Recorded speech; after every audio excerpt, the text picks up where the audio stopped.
Hello everyone.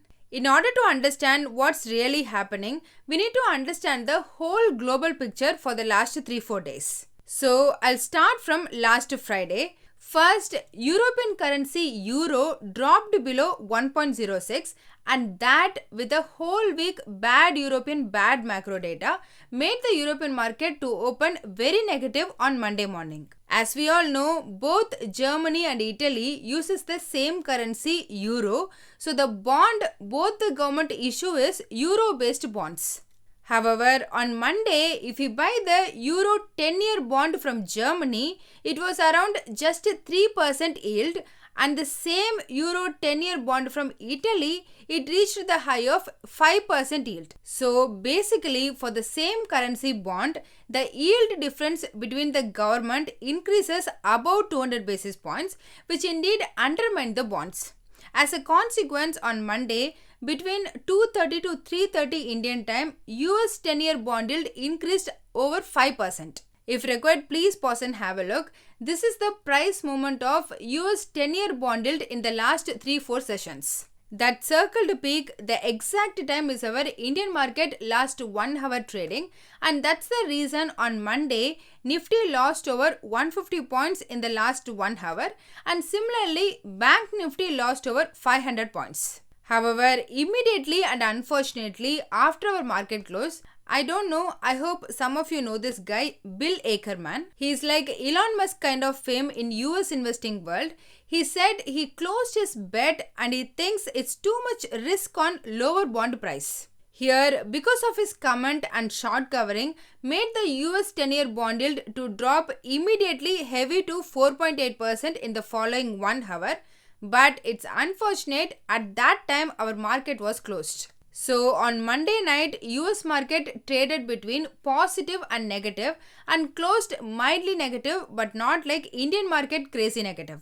That's the story of Monday. Coming to yesterday, around 1:30 p.m. Europe's PMI data came as terrible. I mean, manufacturing sector contracted over 7%, whereas service sector contracted over 2%. Overall, including as composite, it contracted more than expected. And there was the economic survey sentiment report was released that Germany is already in the recession, whereas UK is going towards. This bad European data made the oil price to collapse in the last 2 days. First on Monday 3% down, and last night it's 2% down. At the time of this video, WTI crude is trading around $84 per barrel and Brent crude moved below 90 and trading around $88 per barrel. This is the first positive news for Indian market, and the takeaway is economic contraction indication in Europe. However, for US it's exactly opposite. Market expected all PMI data to come as below 50 or contraction for October, but in direct contrast to that, everything comes as above 50 or expansion, which made the US market very bullish and all major index closed positive. At the end of the day, last night, Dow Jones up by 0.62%, S&P 500 increased by 0.73%, and Nasdaq also increased by 0.93%. And about the VIX, it decreased over 6% and moved below 19. In comparison, last week it was about 21. Another thing, during the market time, both Google and Microsoft closed positive. However, in the aftermarket time, they both released their earnings. In response to that, last night, Microsoft share increased 4% in the offline aftermarket and Google share dropped over 6%, both for the result reaction of their cloud business. Regarding Indian ADR, if you see plainly, last night alone, Infosys and HDFC Bank closed positive 1.25 and 0.7% respectively. Then on the other hand, ICICI Bank and Wipro closed negative, which is okay, but it's not telling the whole story. In order to understand that, let's compare the last 5 days. First, banks. Here, the blue curve is the rate of change of price movement in Indian market and yellow is the price movement in ADR. Since both trades at different time zone, that's why the empty slot in between. Anyway, as the arrow points, last night both ICICI Bank and HDFC Bank closed in ADR roughly in between October 19th and October 20th area, which means it's indicating both banks might arbitrage positive of 1%. So let's hope it's translate in Indian market. Similarly, in case of IT stocks, Wipro suggesting at least positive of 2%, whereas for some reason Infosys indicating the flat opening. So we can say on the sector wise, banks clearly positive for now and IT indicating the mixed signal. Then about GIFT Nifty, today early morning it closed at 19,324, which is kind of suggesting a gap up opening of 50 points. About institutional activities, surprisingly last Monday both FIIs and DIIs were net buyers. FIIs net bought shares worth approximately 250 crore rupees and as usual DII net bought shares worth approximately 1110 crore rupees. As a summary, US market closed positive, Indian bank ADR indicating positive of 1%, where IT is flat to positive. Oil price drop also favors Indian market, and finally GIFT Nifty indicating the gap up opening of at least 50 points. So everything suggests to the positive trade. However, there was a news release in Bloomberg that Reliance is going to buy out Disney and Hotstar business for 10 billion US dollars valuation. Generally, it looks positive, but some analysts expect it's worth only for 7 to 8 billion US dollars. So in response to that, Reliance GDR was down over 1%. For me, I don't know how they are valuing just 7 to 8 billion US dollars. Since last year when Disney took over the Fox, they valued Disney Hotstar Indian business for 15 billion US dollars. Either way, let's see how Indian market is reacting to it.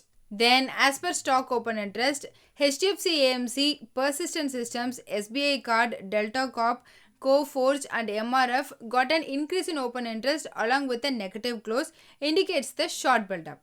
On the other hand, long build-up is very small list since on Monday the advance weekend ratio was just 0.13. Simply 87% number of stocks in the Indian market closed negative. So, only Balakrishna Industries, Ipca Lab, Muthoot Finance and About India are the very few stocks that got an increase in open interest with a positive price close. Then, about the things to look out.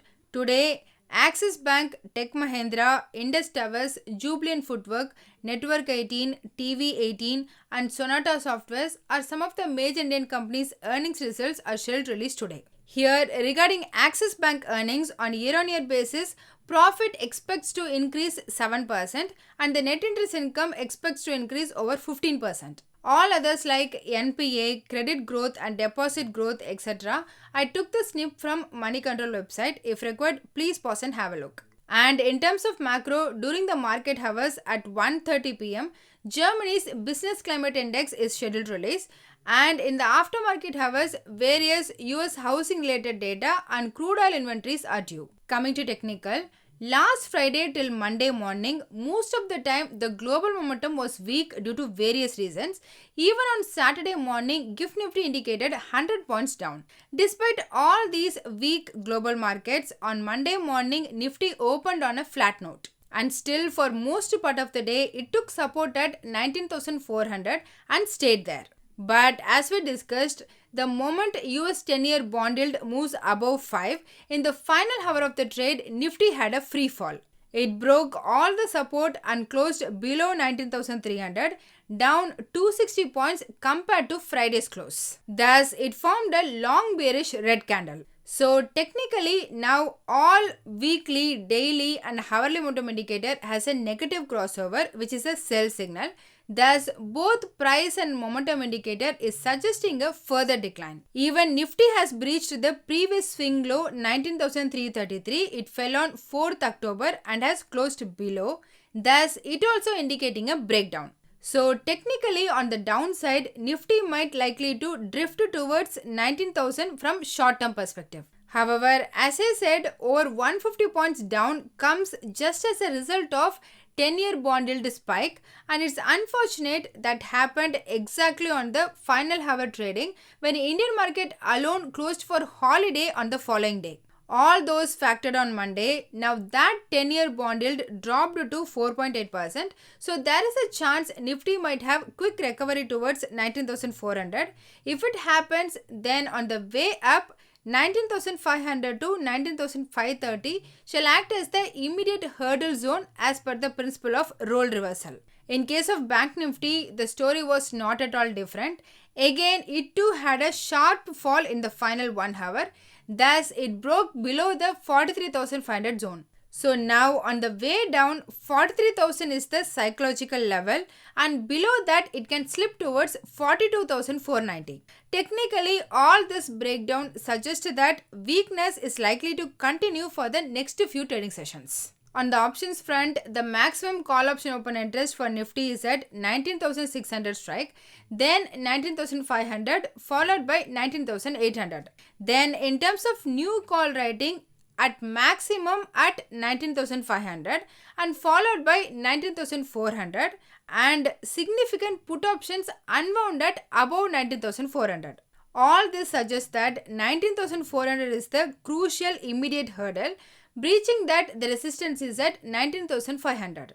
On the other side, the maximum put option open interest is at 19,000 followed by 19,200, and not many new put options were wrote on Monday. So 19,000 is the strong support, and this clearly shows the negative momentum in the market. However, there are some support at 19,200. Similarly, for Bank Nifty, the support zone is between 42,000 and 42,400. On the flip side, the critical resistance is at 43,500 to 43,700 range. So that's all in this video. Hope you all got some useful information. Please consider subscribing to the channel and liking the video, so it will help me beat the YouTube algorithm and also motivate me to do more. Please don't make any investment based on this, as I'm not a SEBI registered advisor. I'm doing this for my and viewers' educational purpose only. Thanks for watching.